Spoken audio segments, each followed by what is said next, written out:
Carl Jung escribió, ya sea el hombre primitivo o el moderno, la humanidad siempre se encuentra al borde de realizar acciones que ella misma ejecuta, pero que no controla. Todo el mundo desea la paz y, sin embargo, todo el mundo se prepara para la guerra. La humanidad es impotente frente a sí misma, y los dioses, como siempre, lo muestran en los caminos del destino. Desde hace mucho tiempo sabemos que los verdaderos artífices permanecen detrás del escenario del teatro del mundo. Esto ocurre tanto en las grandes cosas como en las pequeñas. En el ámbito de la conciencia creemos ser nuestros propios dueños, pensamos que nosotros somos los agentes que dirigen nuestra vida. Pero cuando cruzamos la puerta de la sombra descubrimos, con terror, que en realidad somos los objetos de fuerzas invisibles. Saber esto resulta profundamente desagradable, porque pocas cosas son más desilusionantes que descubrir nuestra propia insuficiencia. Incluso puede provocar un pánico primitivo, pues pone en duda la supremacía de la conciencia, una supremacía cuidadosamente protegida que constituye, en realidad, uno de los grandes secretos del éxito humano. En este pasaje, Jung expone la idea central de toda su psicología y, quizá, también la más inquietante. Plantea la posibilidad de que el ser humano no sea el auténtico arquitecto de su destino, sino una criatura influida por fuerzas que escapan a su voluntad consciente. En la antigüedad esas fuerzas recibían el nombre de dioses, hoy las hemos rebautizado con un lenguaje más científico y mecanicista, llamándolas factores inconscientes, impulsos psicológicos o procesos mentales. Sin embargo, para Jung, cambiarles el nombre no significa que hayan desaparecido. El propósito de su psicología era precisamente devolvernos la conciencia de esas fuerzas invisibles que orientan nuestros pensamientos, emociones y acciones. En otras palabras, buscaba recuperar el respeto que las antiguas culturas sentían por aquello que llamaban los dioses, entendiendo que esas divinidades representan realidades psicológicas profundas que siguen vivas en el interior del ser humano. Esta idea resulta especialmente difícil de aceptar para la mentalidad moderna. Hemos explorado el universo sin encontrar dioses entre las estrellas y sabemos que los átomos no son movidos por fuerzas místicas. Las antiguas mitologías suelen considerarse simples relatos infantiles o curiosidades históricas incapaces de explicar la realidad.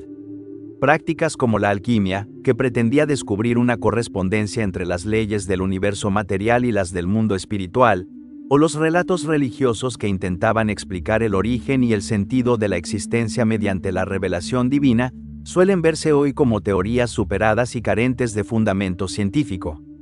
Desde esta perspectiva, los mitos no revelan ninguna verdad sobre la condición humana, son únicamente narraciones nacidas en culturas antiguas, limitadas por su tiempo y su geografía.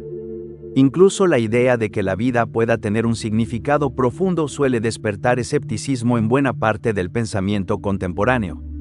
Pese a ello, durante décadas de trabajo clínico, Jung comenzó a sospechar que esas figuras míticas eran mucho más que simples fantasías creadas por pueblos antiguos. La razón era sorprendente.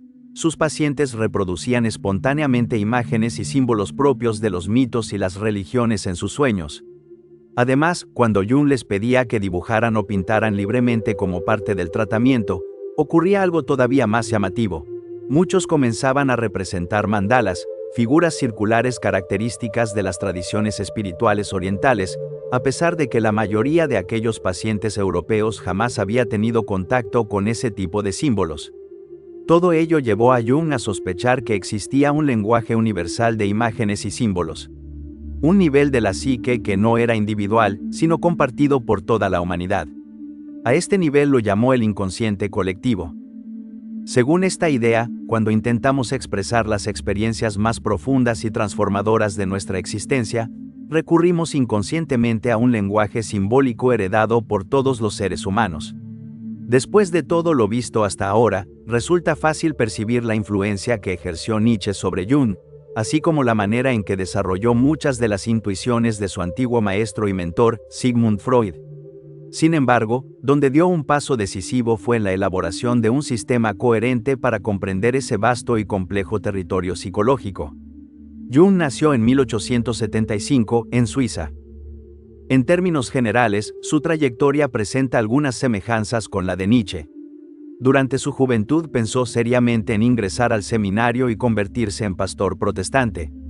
No obstante, Siendo todavía adolescente comenzó a interesarse profundamente por la filosofía, lo que transformó por completo sus planes de vida. Mientras Nietzsche orientó su carrera hacia la filología clásica, Jung eligió estudiar medicina y posteriormente especializarse en psiquiatría en la Universidad de Basilea. A comienzos del siglo XX inició una intensa correspondencia con Sigmund Freud. Freud era casi 20 años mayor que Jung y llegó a verlo como el heredero natural del movimiento psicoanalítico. Freud llegó a referirse a él como su príncipe heredero y el sucesor destinado a continuar su obra. Pero, desde el principio, existían diferencias profundas entre ambos. Jung nunca estuvo convencido de que la sexualidad fuera el motor principal de toda la vida psíquica, como sostenía Freud. Aunque admiraba enormemente sus descubrimientos sobre la represión y el inconsciente personal, comenzó a sospechar que bajo la superficie del ego existía una dimensión mucho más profunda y antigua, el inconsciente colectivo. La publicación, en 1913, de sus conferencias sobre la psicología del inconsciente, hizo que esas diferencias se volvieran irreconciliables. Parece que Freud solo deseaba un heredero y un sucesor mientras éste estuviera de acuerdo con él y siguiera desarrollando el psicoanálisis exactamente en los términos que él había establecido. Sin embargo, entre ellos existía una diferencia mucho más profunda. Freud era ateo y concebía la psicología como una disciplina destinada a explicar al ser humano dentro de un universo desprovisto de Dios. Jung, sin embargo, tomó un camino casi opuesto. Mientras que Freud veía en la psicología una herramienta para sustituir el pensamiento religioso, considerándolo una ilusión de la que el ser humano debía liberarse, Jung defendió una postura contraria, precisamente aquello que la modernidad había despreciado: el mito, el símbolo y la experiencia religiosa podía constituir una de las principales vías de curación para el hombre contemporáneo. La ruptura con Freud tuvo importantes consecuencias profesionales para Jung. En las primeras décadas del siglo XX, Freud era la figura dominante del psicoanálisis. No solo era su fundador, sino también su representante más famoso e influyente, y separarse de él significaba quedar prácticamente aislado dentro del mundo académico. A este conflicto profesional se sumó una profunda crisis personal.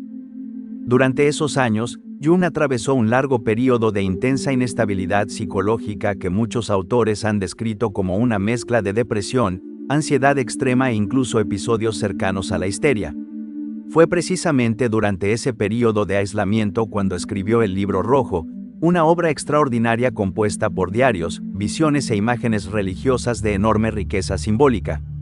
Jung entendía este proceso como una manera de atravesar lo que las tradiciones místicas llaman la noche oscura del alma, una etapa de profunda crisis que suele preceder a una transformación espiritual.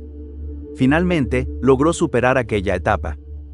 A lo largo de su vida realizó numerosos viajes por Estados Unidos, India, África e Inglaterra. Estos recorridos le permitieron estudiar directamente las tradiciones religiosas y los sistemas simbólicos de distintas culturas, reforzando su convicción de que existían patrones psicológicos universales presentes en toda la humanidad.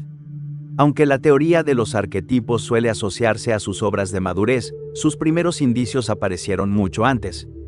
Su origen puede rastrearse hasta 1902, cuando publicó sobre la psicología y la patología de los llamados fenómenos ocultos. Jung descubrió que, aunque los espíritus adoptaban muchos nombres y personalidades, en realidad podían agruparse en muy pocos modelos fundamentales. Los personajes cambiaban de nombre, de apariencia y de historia, pero su estructura psicológica permanecía sorprendentemente constante. Parecía existir un conjunto limitado de tipos universales que se repetían bajo muchos disfraces. Esa misma intuición fue la que impulsó sus investigaciones sobre las religiones y las mitologías del mundo.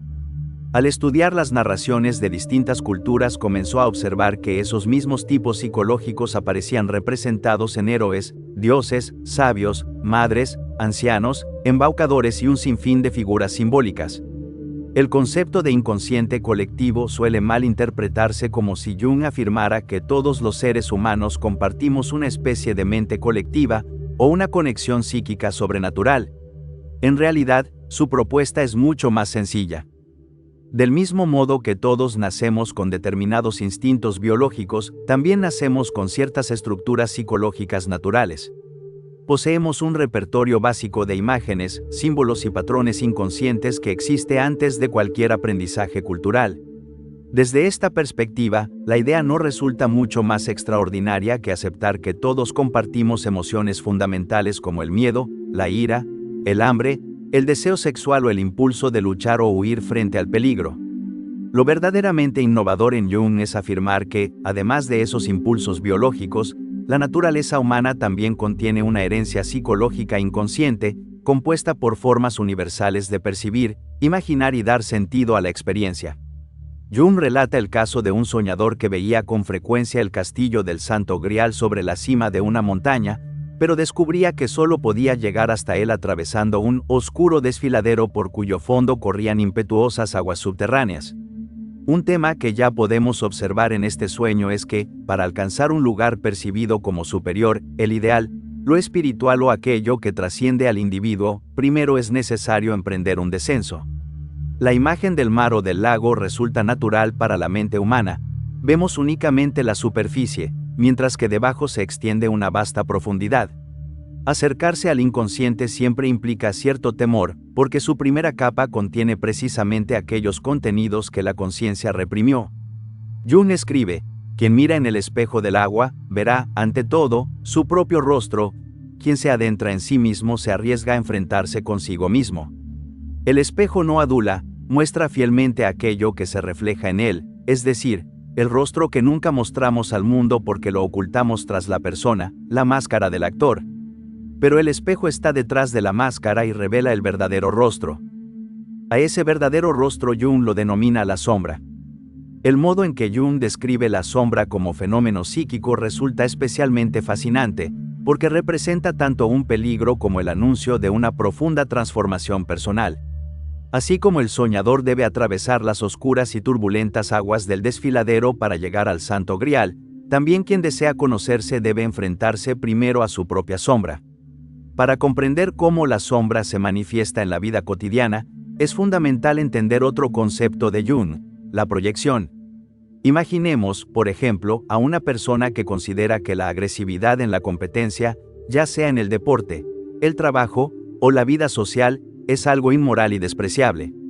Cree que jamás debería expresarse hostilidad hacia los demás y que toda competencia debe desarrollarse desde el respeto mutuo. A primera vista, estos parecen valores admirables. Sin embargo, esa misma persona puede llegar a identificar tanto su propia agresividad con algo inaceptable que termina viendo hostilidad en todos los demás. Si pierde un partido de fútbol, supone que sus rivales se están burlando de él en el vestuario. Si un compañero recibe un ascenso, está convencido de que en realidad lo desprecia.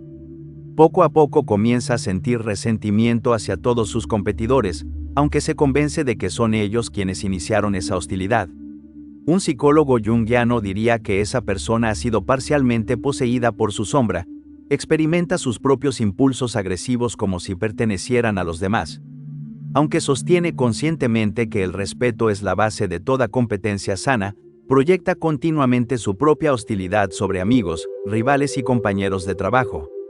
Un hombre poseído por su sombra siempre se interpone en su propio camino y cae en sus propias trampas.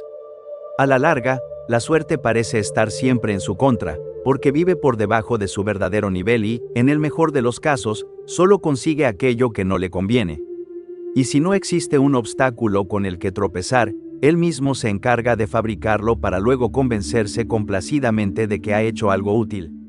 Nos resulta mucho más fácil ver los contenidos de nuestra propia sombra en nuestros amigos, vecinos o interlocutores que reconocerlos en nosotros mismos.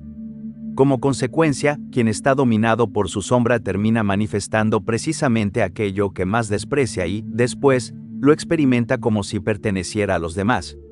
Nos ponemos obstáculos a nosotros mismos y luego percibimos ese obstáculo como si fuera el otro. En los sueños, la sombra puede aparecer bajo numerosas formas, como un animal hostil, un depredador o incluso un ser humano primitivo.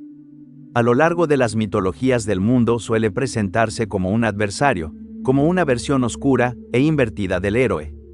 A medida que la civilización se desarrolló, hemos sufrido una especie de amnesia psicológica.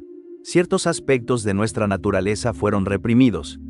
La sombra es el inquietante recordatorio de que esos impulsos siguen existiendo. Por eso la sombra suele representarse como una figura paradójica, mitad Dios y mitad animal, algo que se encuentra por debajo de nuestra humanidad actual y que, al mismo tiempo, nos invita a trascenderla. Enfrentarse a la sombra constituye el primer encuentro con el inconsciente y marca el inicio del trabajo psicológico necesario para llegar a conocernos e integrarnos plenamente. A medida que uno estudia la teoría de los arquetipos, resulta evidente que Jung no los consideraba simples metáforas. Para él eran auténticas subpersonalidades que no pueden eliminarse ni dominarse por completo. La tarea consiste en reconocer su existencia, comprender la influencia que ejercen sobre nuestra vida psíquica y aprender a convivir conscientemente con ellas. A continuación, Jung introduce otro de los grandes arquetipos, el niño. Jung escribe: el arquetipo del niño divino está extraordinariamente difundido y mantiene una estrecha relación con todas las demás manifestaciones mitológicas del motivo del niño. En la tradición cristiana occidental este símbolo alcanza una de sus expresiones más claras en la figura del niño Jesús, Dios manifestándose bajo la forma de un niño.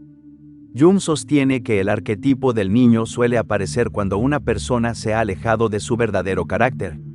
Con ello quiere decir que, muchas veces, actuamos de acuerdo con una persona, la máscara social que hemos construido, en lugar de hacerlo conforme a nuestros valores más profundos. Las exigencias de la vida social nos obligan continuamente a adoptar esas máscaras, el papel que desempeñamos en el trabajo, en la familia, en la iglesia o dentro de cualquier grupo.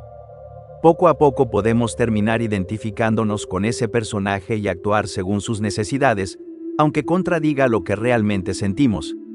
Es precisamente en esas circunstancias cuando suele aparecer el arquetipo del niño. El niño simboliza la creatividad, la espontaneidad y la capacidad de estar plenamente presente. No representa únicamente lo que alguna vez fuimos, sino también aquello que todavía podemos llegar a recuperar. Por eso el motivo del niño suele adoptar la forma de un niño héroe, o de un niño divino, una figura que, aunque vulnerable, resulta indestructible. Nace casi siempre en circunstancias de peligro, o abandono, como Moisés depositado en el río por su madre o Jesús naciendo en un humilde pesebre. Representa esa parte de nosotros que permanece siempre viva, recordándonos que aún es posible corregir el rumbo cuando nos hemos alejado demasiado de quienes realmente somos. Nietzsche mismo podría haber intuido ese papel del arquetipo del niño. En el prólogo de Así habló Zaratustra, el niño representa la última transformación del espíritu, la capacidad de crear nuevos valores, de comenzar de nuevo y de afirmar la vida. Desde una perspectiva junguiana, esto podría interpretarse como una manifestación inconsciente del símbolo del niño como imagen de la transformación interior y del proceso de individuación. Quizá Nietzsche se sintió atraído por este motivo porque él mismo vivía una profunda tensión entre su personalidad pública y sus valores más íntimos, especialmente durante sus últimos años como profesor en Basilea. Otro arquetipo fundamental es el del viejo sabio. El viejo sabio simboliza al maestro, al guía y al fundamento de la sabiduría sobre la que una persona construye su vida. Una figura del viejo sabio que resulta familiar para casi todos es Zaratustra, el protagonista de la obra de Nietzsche. Jung afirma que Zaratustra representa para Nietzsche, al iluminador, al maestro y al guía espiritual, un psicopompo del que ni siquiera Nietzsche, el destructor de ídolos, pudo escapar. Según Jung, tras proclamar la muerte de Dios, Nietzsche dejó un vacío que exigía una nueva figura capaz de hablar con el lenguaje solemne y sagrado de los antiguos profetas. Por eso eligió a Zaratustra, fundador de una de las religiones más antiguas del mundo y el hombre que, según la tradición, estableció la distinción entre el bien y el mal. Para Jung, esta idea tampoco era una invención original de Nietzsche, sino una intuición presente desde hace milenios en diversas tradiciones religiosas. Jung menciona incluso un antiguo dicho de la India según el cual el hombre que ama a Dios tardará 7 vidas en alcanzar la perfección, mientras que quien lo odia solo necesitará 3, porque este último pensará en Dios con mucha más frecuencia. Desde esta perspectiva, Zaratustra aparece como el maestro espiritual de un mundo que ha perdido a Dios. Es la respuesta simbólica de Nietzsche a la desaparición de la estructura de sentido que antes proporcionaba la religión. Se convierte así en otro ejemplo del arquetipo del viejo sabio, la figura que revela un significado oculto detrás del aparente caos de la existencia.